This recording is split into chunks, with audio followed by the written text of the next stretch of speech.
Aloha! Welcome, welcome, welcome, welcome. Let me shuffle myself around. I moved my camera the other day and I've not quite repositioned it properly.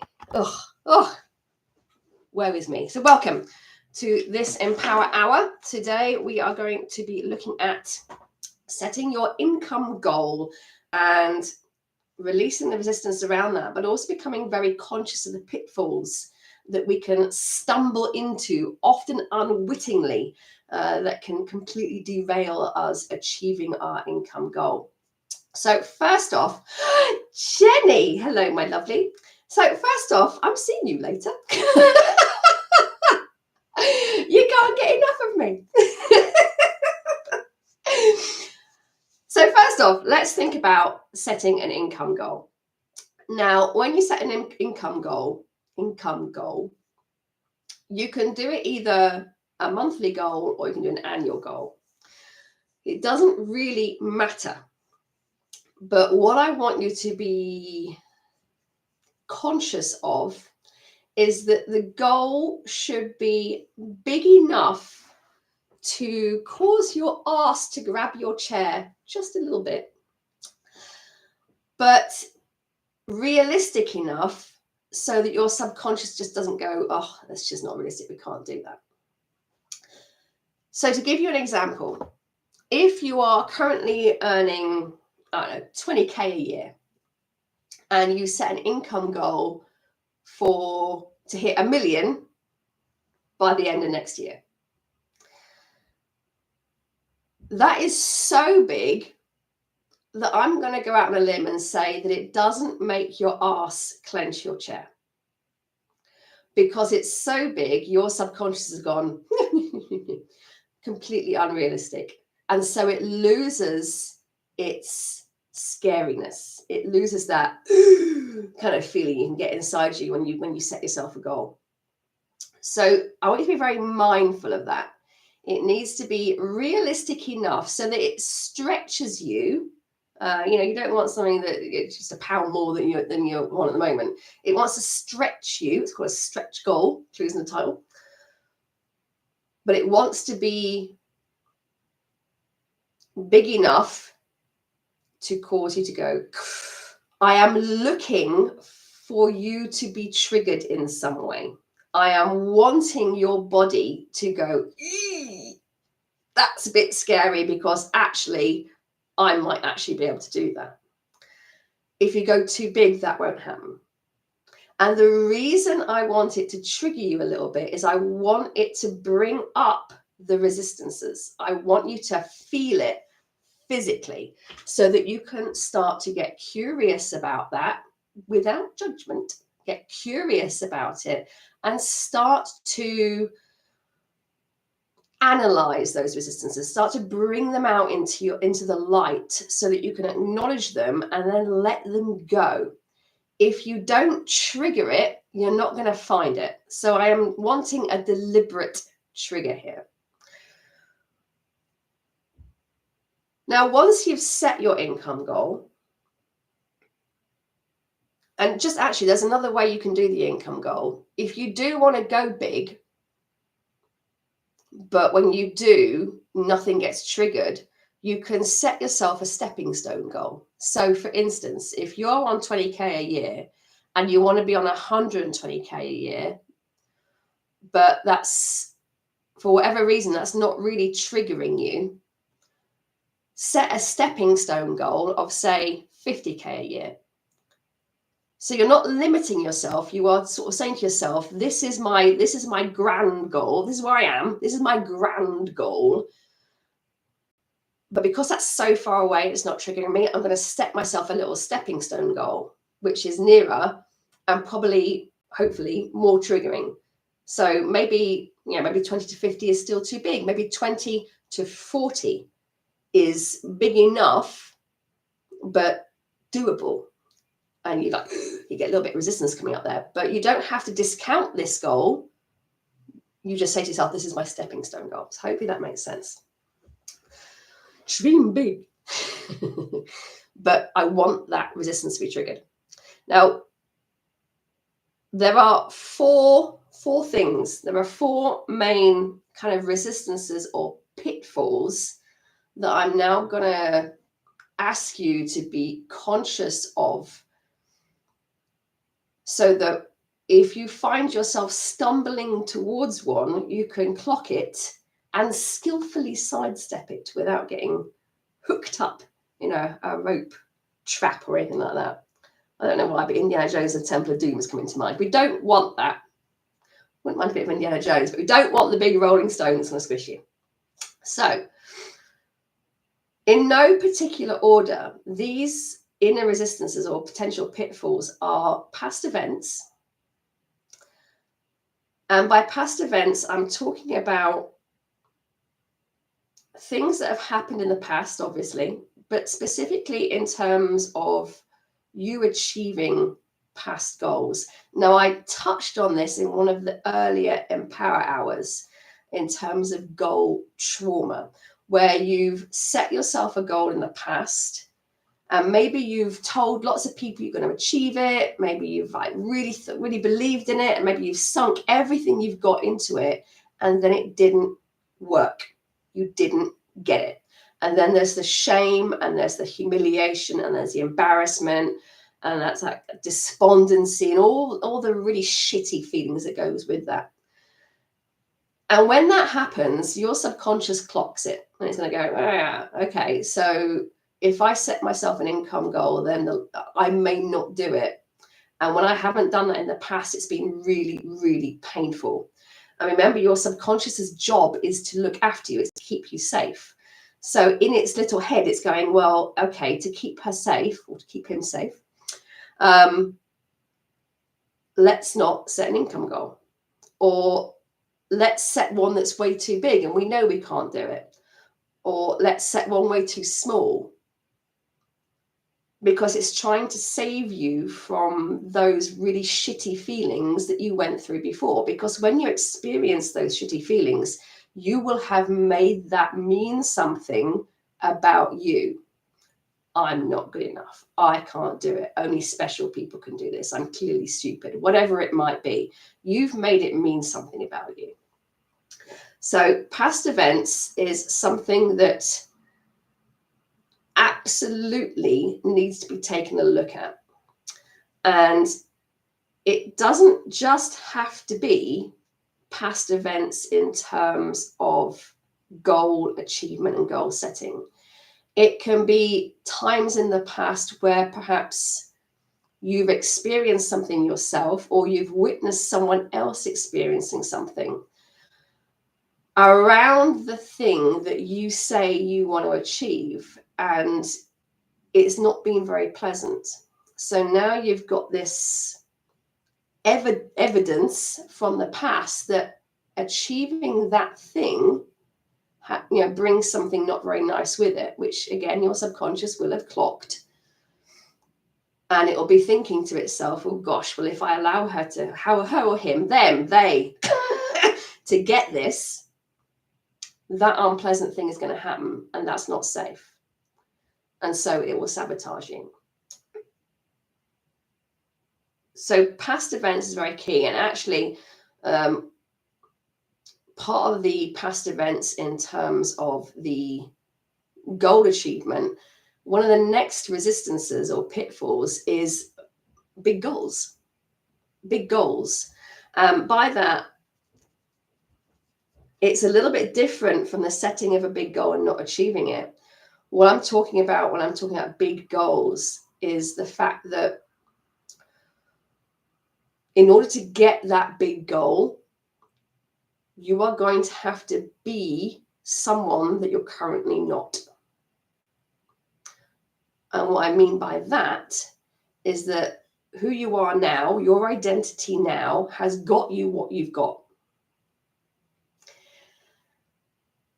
To get the thing that you haven't got, then you need to be the version of you that has that thing. So a lot of people do think in terms of have, do, and then be. So when I have this thing, I'll do these actions and I'll be this thing. It's actually the reverse of that. It's be, do, have. If you be the person who has 50K a year, and you're currently on 20k a year, that person, that version of you thinks differently, feels differently, takes different actions, and that's what has got them the 50k a year. You're currently on 20k a year. So this version of you thinks in terms of that, in terms of the 20k. It feels the feelings in terms of 20k, takes the actions in terms of 20k. So you're going to get here from here, you need to be this version of you now. The reason that's a pitfall, and the reason that can cause a lot of resistance, is because to be this version of you, you're going to have to change. And change means coming out of your comfort zone. You're going to have to do some shit that you haven't yet done for whatever reason. And because it means coming out of your comfort zone, your subconscious isn't going to like it. And it'll give you all the reasons why you shouldn't do that. It's too hard. I haven't got time. I'll do it tomorrow because I'm a bit busy at the moment. That was other thing to do. It's going to give you all the reasons because you're talking in terms of a change of identity, and your subconscious finds that incredibly scary. I'm going to tell you in just a moment how you can use tapping to move yourself through all this. But so far we've got past events, and then we've got big goals. Now the next thing is confidence. And this is in terms of, and it's very tied up with visibility. And it's in terms of not wanting to be full of yourself, not wanting to show off or boast or to achieve something that you think other people will then go, well, who does she think she is? Sorry, if there's a chat watching, I'm really sorry. I keep gravitating towards the she. And it's that kind of wanting to play small so that you avoid attention. It's tall poppy syndrome. There isn't a part of you that doesn't want to stand out for whatever reason. And it's, this is a very common and very primal resistance, because if we become different from our tribe, then we might get kicked out. And back in the day when we were in, loincloths and all that sort of good stuff, if you got kicked out of your tribe, it was tantamount to a death sentence. So it was a survival instinct to fit in. So if we think of it in modern day terms, and we think of your tribe as being your family, being the people you hang around with, if what you're going for is radically different, or even just a little bit different to where they're at, then there's going to be a part of you that is seriously worried about that. It's going to be worried that if it does better than them, they're going to object to that. It's going to upset them, and then you're going to be put in a really bad position. And because these days we've got wonderful stuff like social media, our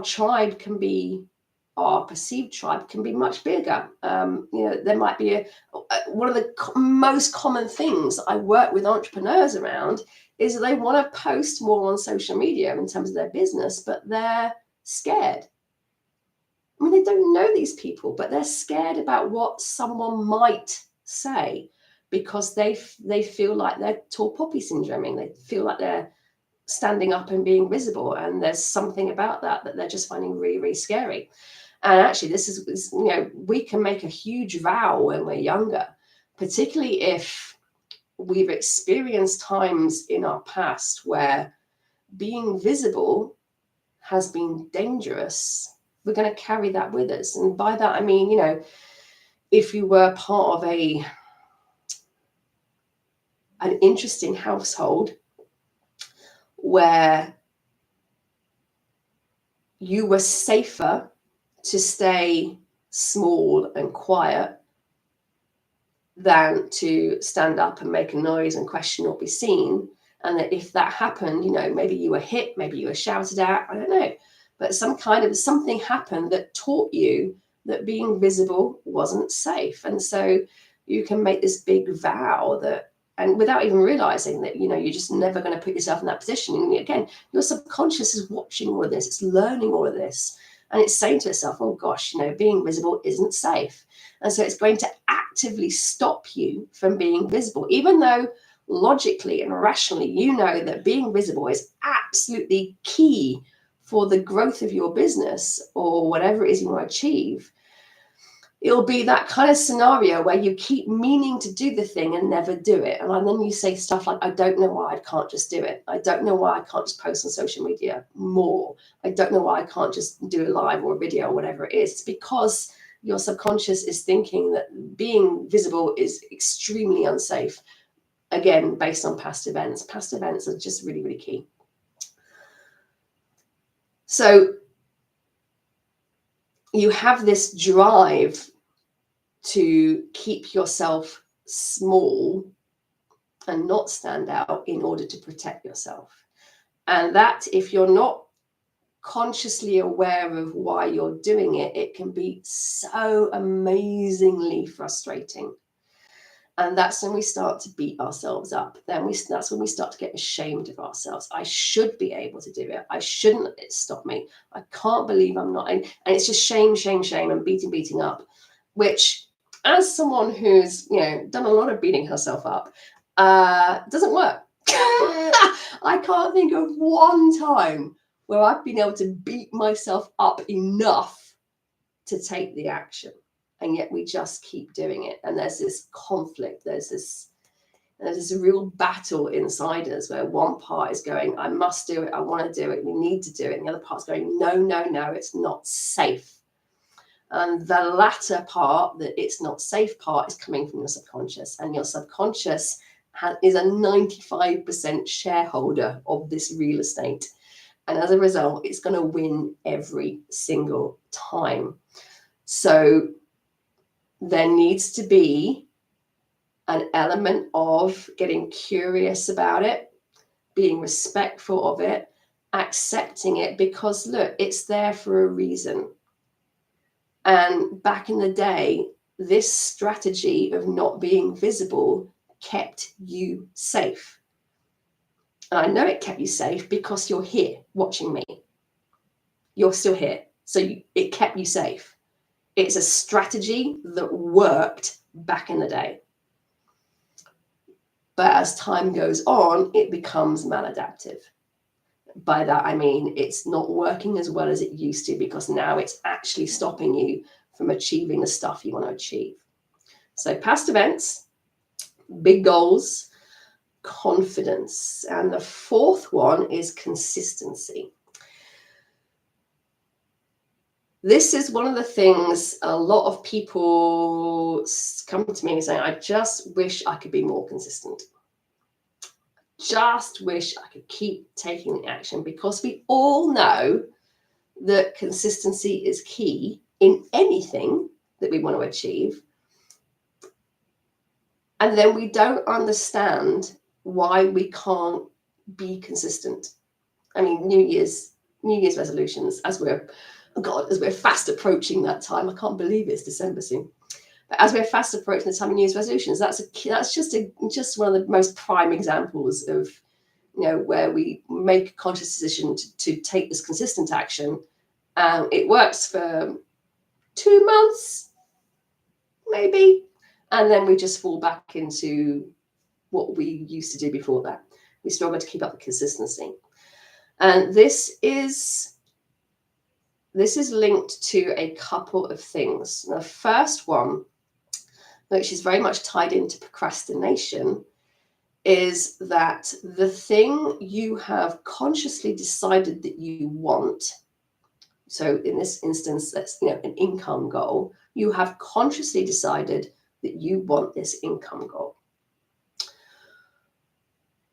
And yet, for whatever reason, you struggle to be consistent and you keep procrastinating over stuff. Now, the reason you procrastinate is not because you are bad or stupid or lazy. So knock that off right now, telling yourself those things, because you're not. Procrastination is based in fear. So when you find yourself procrastinating, I'm going to invite you to try a different tact. Instead of beating yourself up because you're procrastinating, I'm going to invite you to get curious. And you're going to ask yourself 2 key questions. The first question is, what is the downside of achieving this goal? Which sounds a bit bonkers. But let me put it this way, because I get pushback on this when I'm with clients. I get pushback. And I ask the question, what is the downside of you achieving this goal? Particularly when it's more money, because there is no downside to achieving more money. To which my response is, well, clearly there is, because if there wasn't, you'd have more money. You'd already have that. So let's get curious. If there was a downside to you achieving that, what might it be? And this is where we start to get curious and start to find the limiting beliefs we have around having a lot of money, about being wealthy. And there's oodles of them. So many. Not about coupons. I've never encountered a limiting belief about coupons, but money, for whatever reason, is very highly charged with limiting beliefs. And so when we say consciously we want to get more money, we want to have this bigger income goal, we want to achieve that, and your conscious mind's like, yeah. Your subconscious mind is going, whoa, hang on a sec. When we were little, all we saw were our parents arguing about money.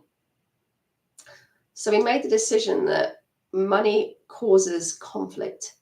Money breaks up relationships. Money isn't safe, because when you're little and you see your parents arguing, it feels scary, because these are your caregivers. Your survival depends on these people. So when they are at loggerheads, you feel unsafe. And whenever you feel unsafe, your subconscious gets involved. Thinks, right, what can we learn from this? How can we get out of this? So it's come up with this belief that money isn't safe. Money causes arguments. Money causes conflict. Money breaks up relationships. So if you are in a loving relationship and you then say to yourself, right, I'm going to make more money, your subconscious is going to go, it's going to hold these 2 things up. So, well, I'm in a lovely relationship and now I'm saying I want more money. But this causes relationships to break up and arguments to happen, which is going to impact this. And that will feel very unsafe. So let's not do that to preserve this. So to preserve, us not getting into conflict with people. And so that's where procrastination comes in. It's your subconscious going, no, I'm going to save you from yourself. It's misguided self-love. I'm going to save you from yourself. And I'm going to stop you from doing, I'm going to let you do just enough to feel like something's happening. But the big key actions, no, I'm going to stop you doing. And I'm going to stop you in a way that sounds really friggin' reasonable. And then we get frustrated. So get curious about that. If there was a downside to you achieving this goal, what might it be? Now, the second key question is kind of the same question, but you're coming at it from a different direction. So you get your brain, pincer movement in your brain. And that second question is, what's the upside of staying exactly where I am? What's the upside of staying exactly where I am? And get curious. Again, this is just, do this with as little judgment as you possibly can. This is pure curiosity. What is the upside of me staying exactly where I am? Well, I know what I'm doing. I'm actually quite comfortable. I don't have to push myself outside my comfort zone. I don't have to be visible. So actually, we've got quite a few things, banking up as to why staying exactly here is quite cool, which is how your subconscious is thinking. So I'm going to invite you to start, when you feel yourself procrastinating, start asking yourself those questions and getting curious about it. And it's the answers to these sort of questions, which is then what you can tap on to start releasing the charge and the stress around them. Now, there's another part of the consistency side. And you may have to unhinge your brain a little bit for this. Because when I first learned this, it was like, what? It took me a moment to wrap my little brain around it. And it's this.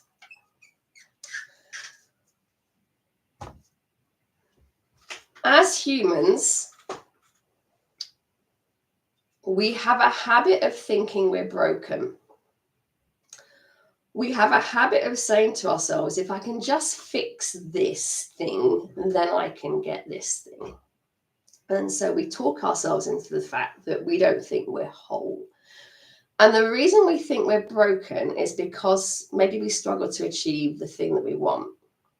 And we're getting something else. We're getting the opposite of what we want. But a lady called Carolyn Elliott, who wrote a phenomenal book called Existential Kink. I thoroughly recommend you take a look at this book because it's just pure friggin' genius, in my opinion.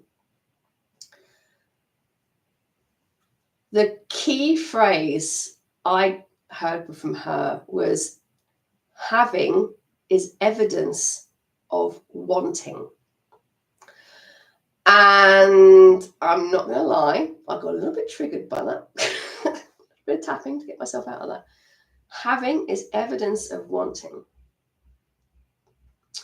So if we're talking in terms of income goals,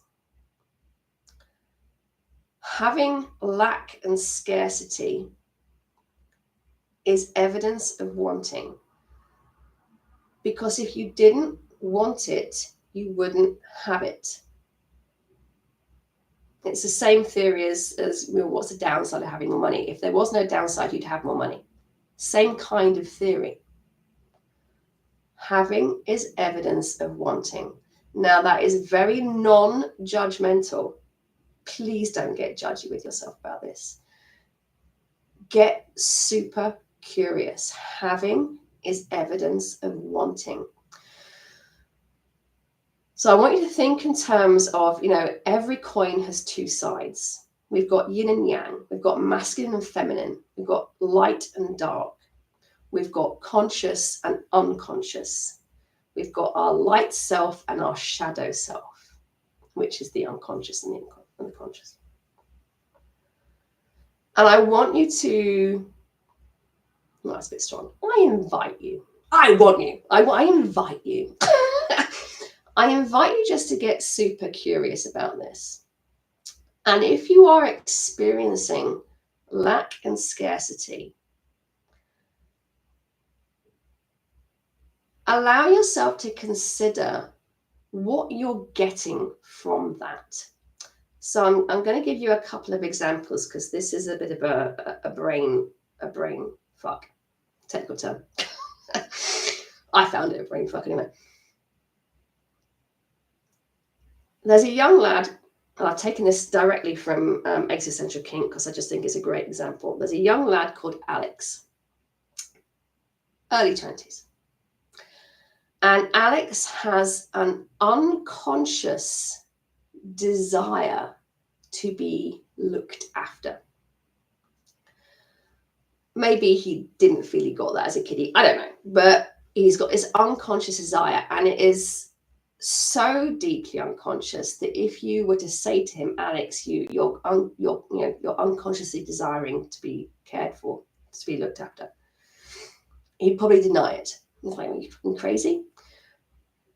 Because that is not a socially acceptable desire for a young man to have. He should be desiring stuff like wealth, a cool job, his own flat, being independent and autonomous, looking after himself and being strong and all that. So because it's not a socially acceptable desire, he has resisted it. He's kind of pushed it away. He's convinced himself he doesn't have it. So let's say Alex, graduates from university, gets himself a funky job and his own flat, and then through a series of events manages to get fired from his job, can't pay his rent, and ends up having to move back in with mum and dad. Now, to Alex's conscious mind, this is an absolute disaster. This is shameful. It's embarrassing. He's a failure. It's just the worst thing ever. However, to his unconscious mind, this is a huge friggin' victory, because he's back in with mum and dad and he's being looked after. He's achieved that unconscious taboo desire. And because the unconscious has a 95% sharehold, it's going to win. It's just going to win.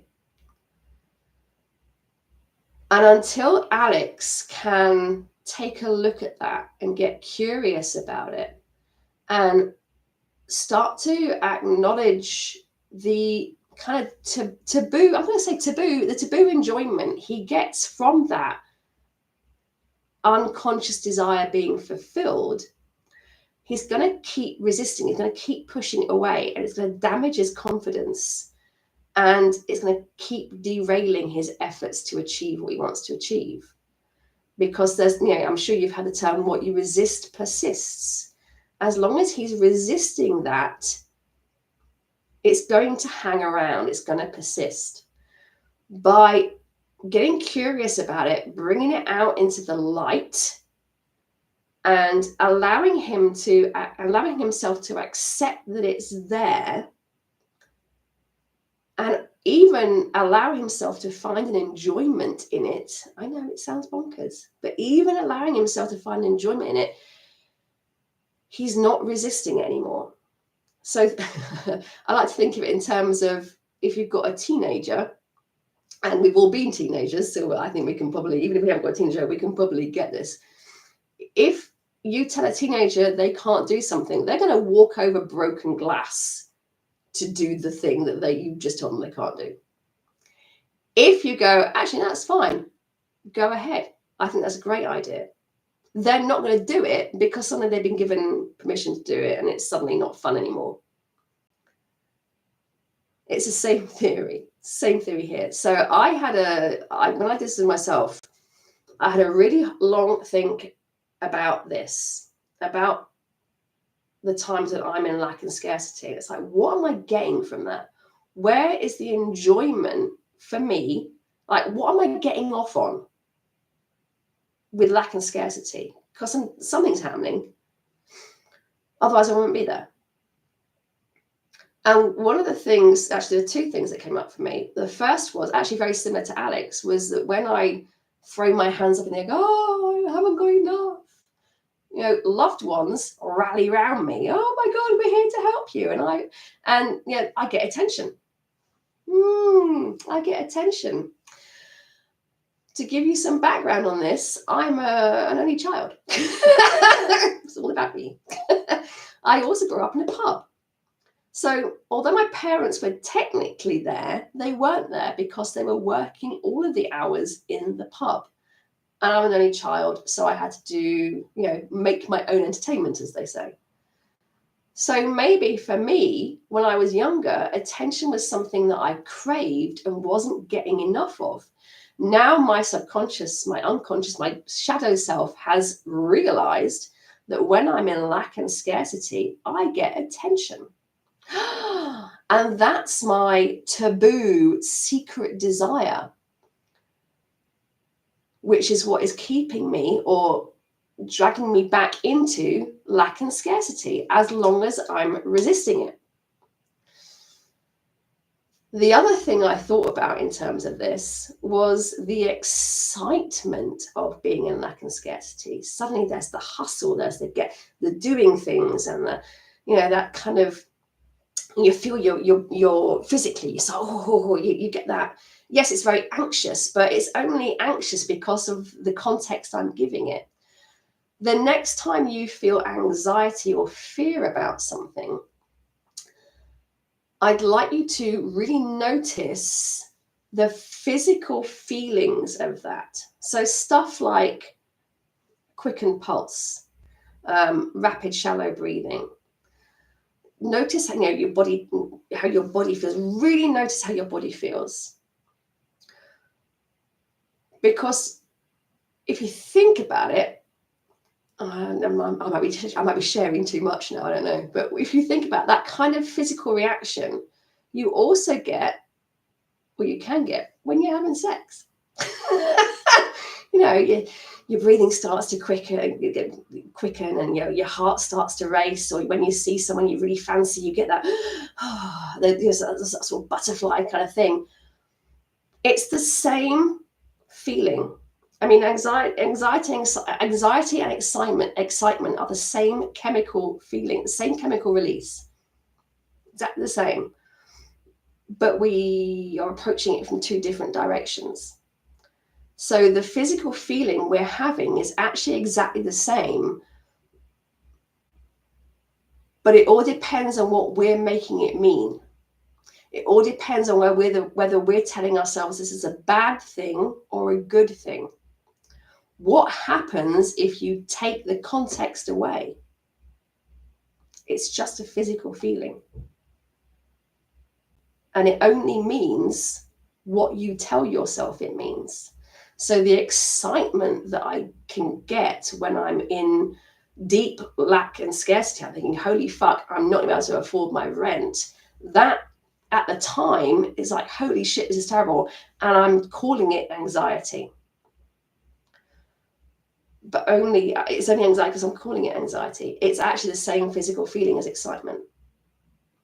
So what if I can call it excitement, call it what it is, and change the context to it, and accept the fact that I'm getting off on that excitement. I told you had to unhinge your brain for this.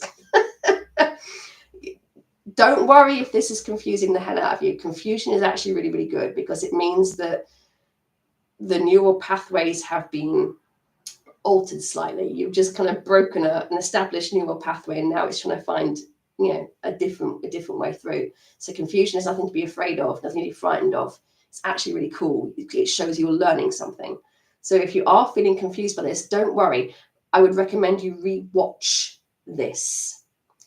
And I'm also going to pop something in the comments when we're finished, just to hopefully make it a little bit clearer, or in the bit where you write stuff about what this is. I don't know what to call that. The description box. So I kind of had a couple of things around lack and scarcity.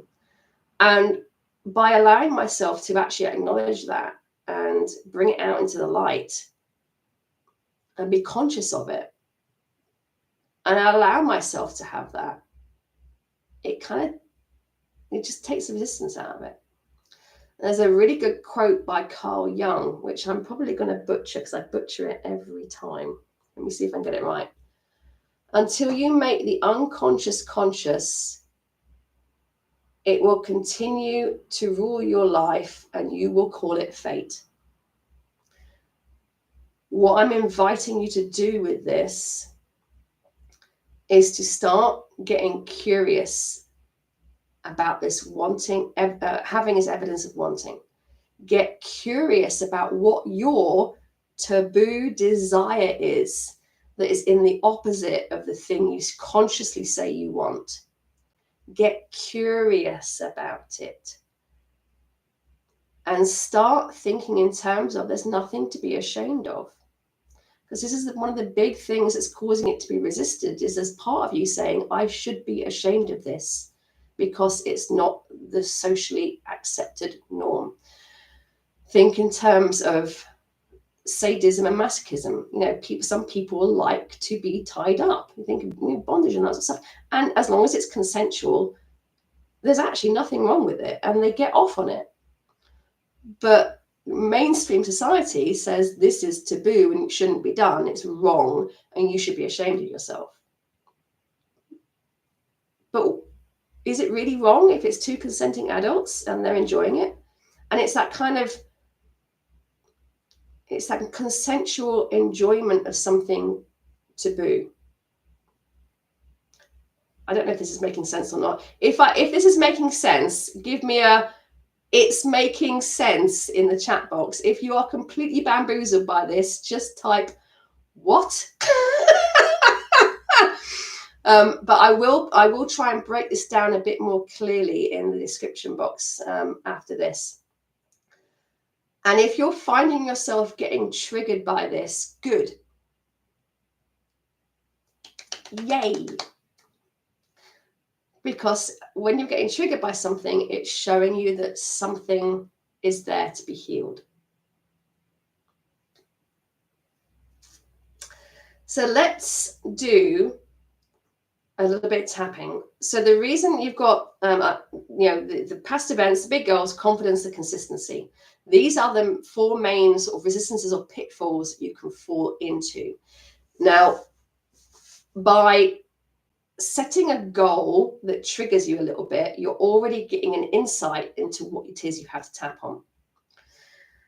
The answer to the questions, what's the downside of achieving this, what's the upside of staying where I am, is giving you information to tap on. When you start to get curious around your taboo desire, what it might be, it gives you information on something to tap on. So questions around this sort of stuff are key. And in fact, one of the things I do at the beginning with every new client in a breakthrough consultation is I run through a really cool, like, clarity breakthrough visualization type exercise where we really get into the roots of the limiting beliefs and, fears and rules that are keeping us stuck in place, because we have rules for ourselves based on what we've seen in our past events and stuff like that. So, and rules can actually really affect our ability to be visible, because so a rule might be, one for me was always a big one, is good girls don't show off. That was a big rule for me, and it kept me very small for a very long time. But it was a rule that I had in place that I discovered through doing this visualization exercise. So really, really key. But just start to get really curious. And let's just dive into some tapping. And it's going to be a fairly general tapping, but what you can do to make it more pertinent to you is have a think about your answers to some of those questions. Have a think about what your resistances might be, what your beliefs might be, and have a think about what your taboo desire might be. And let's dive in. So first off, I'm going to invite you to close your eyes, take a nice deep breath in and hold it. Let it go. And just allowing your breathing to come easily, naturally, rhythmically. So take just a moment to really feel the connection to whatever it is you're sitting on or against.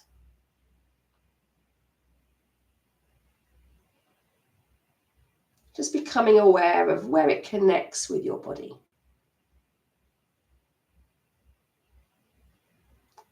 Noticing how it just seems to rise up to support you.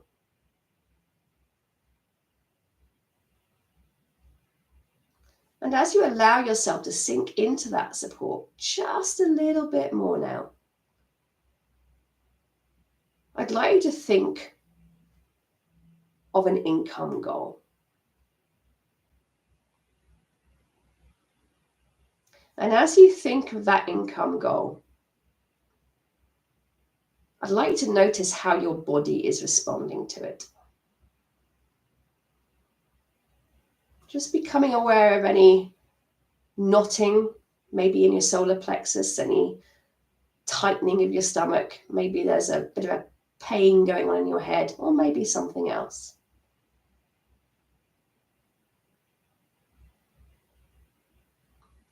And as you allow yourself to tune into this physical sensation, Just allow yourself to hear whatever it is your little inner voice is saying about it.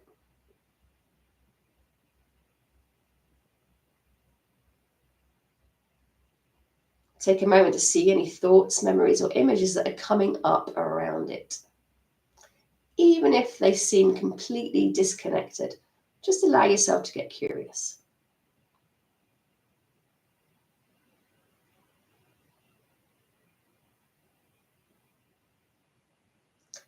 And then with regards to that physical sensation, just give yourself a number to show the intensity of that. A number between 1 and 10, where 10 is super intense. And if you're not really feeling anything physical, just have a think about a belief that might have popped up for you around money and why you couldn't or shouldn't have more of it. And have a think about how true that feels, and then give that a number between 1 and 10, where 10 is super true.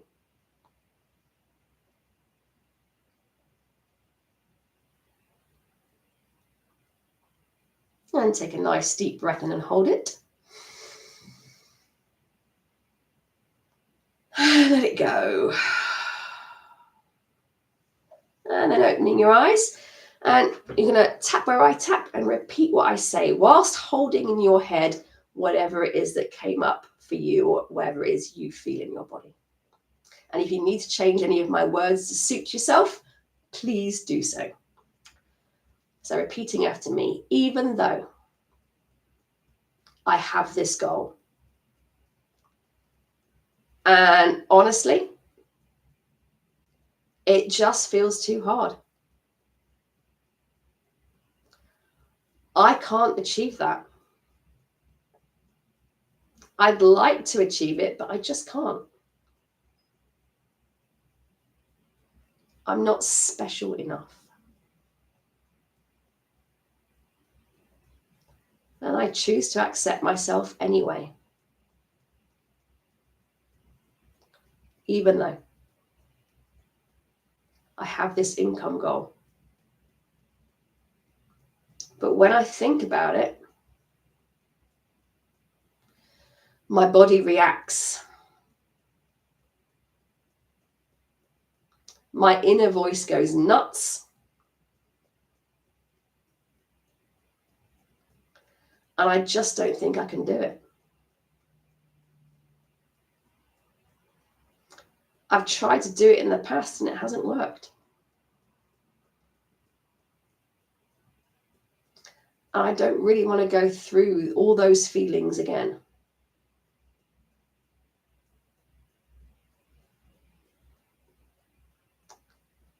So it feels safer to sabotage myself. Very unconsciously. And I choose to accept myself anyway. Even though I say I want more abundance. But I'm currently experiencing lack and scarcity.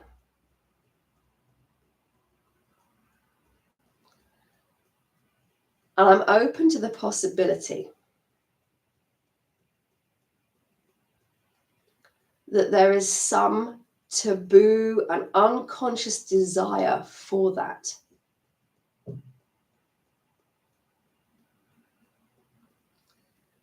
That my unconscious is getting some kind of enjoyment from it.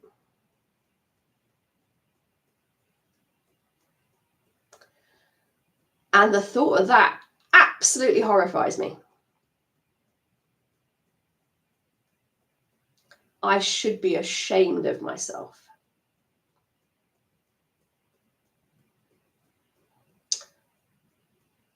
And I still accept myself anyway. Coming up to your eyebrow. I should be ashamed of myself. I shouldn't have this block. I should be able to achieve this goal. I should be able to take the actions.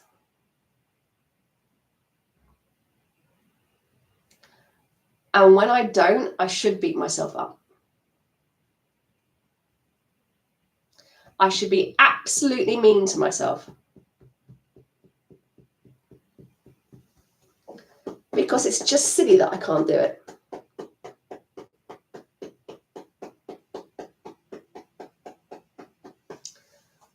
I should be ashamed of myself for procrastinating.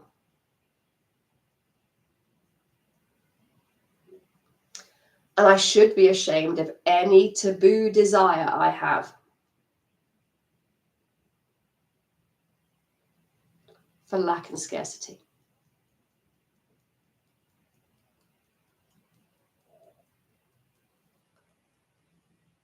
Consciously, this is what I'm desiring. This income goal. But I have got so much resistance to it.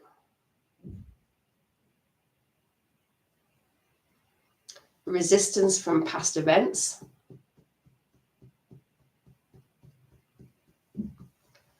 Resistance to who I'll have to become to get it.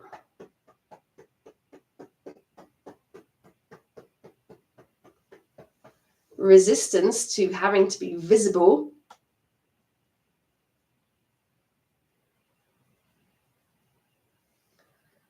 Resistance to being consistent and taking the action.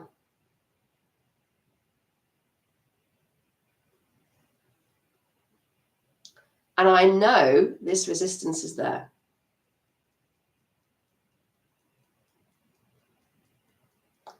I might not fully understand it, but I know it's there.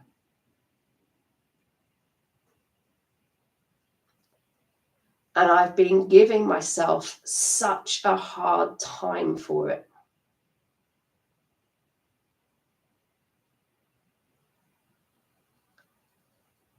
I've really been putting pressure on myself.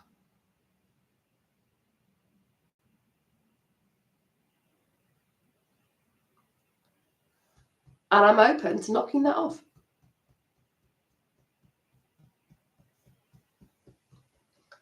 All those times where I've been mean to myself for not taking the action.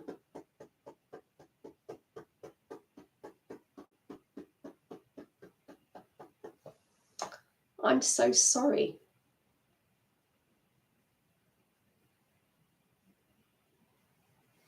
All those times where I've been so mean to myself.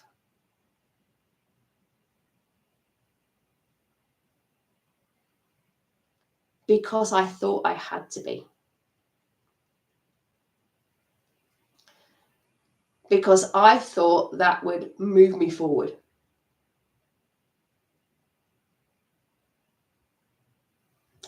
But it never, ever did.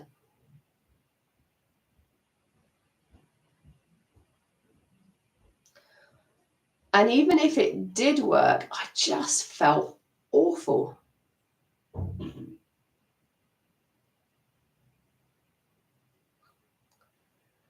So I'm open to trying a different way.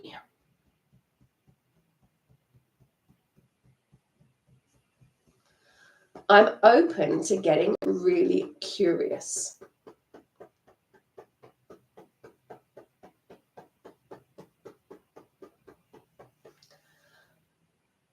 I'm open to really having a think about my beliefs around money.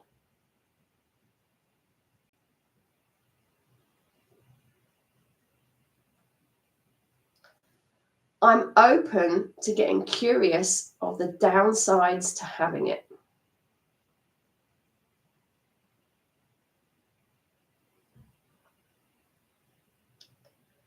I'm open to getting curious about the upsides of staying where I am.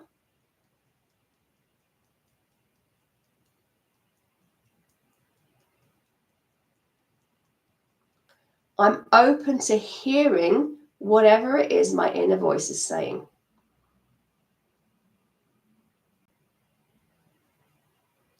It's too hard. It's too scary. I'll never be able to do it. People like me can't hit that goal. I'm going to have to work way harder to get that much money.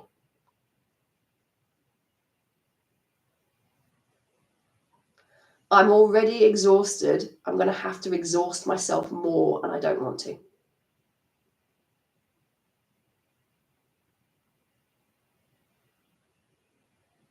It's impossible, and I can't do it.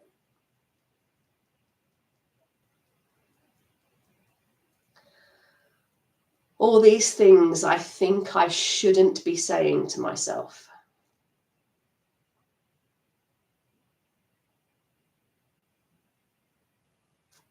All these feelings I think I shouldn't be feeling.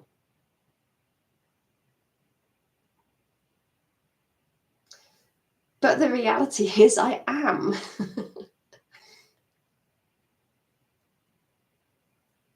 I am thinking it. I am feeling it.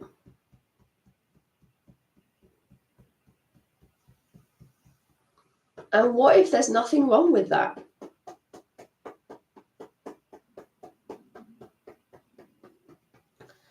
What if there's nothing to be ashamed of?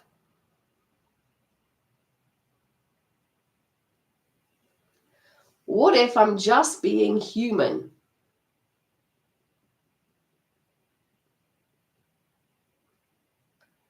What if I can find a way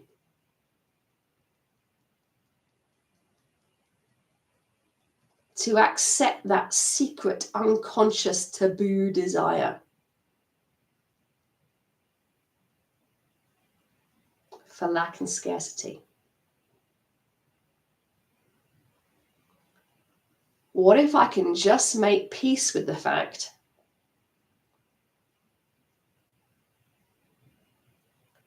that part of me really wants what lack and scarcity gives me?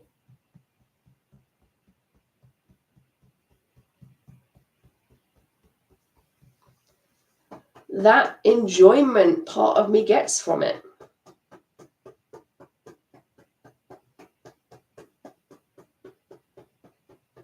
Well, I don't have to understand it, but what if I can just get curious?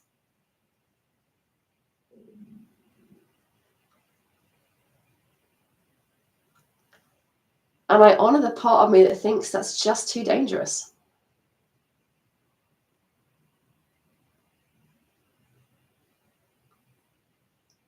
But what if I can just be open to getting curious?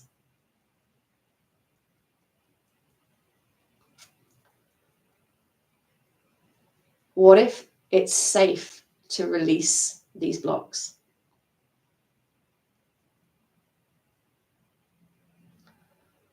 What if there's nothing to be ashamed of?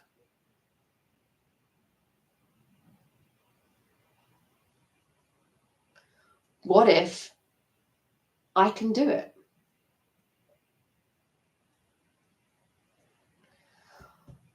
What if the only thing that's stopping me is a story that I'm telling myself?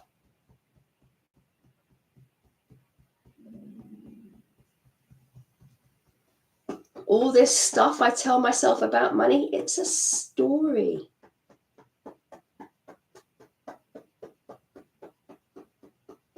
It's just a story. It's a story. It's a really good one. But it's just a story. I'm telling myself a story. And I'm so grateful that I can bring this into my conscious mind. Thank you, thank you, thank you, thank you. Yes, yes, yes, yes, yes. I can do this.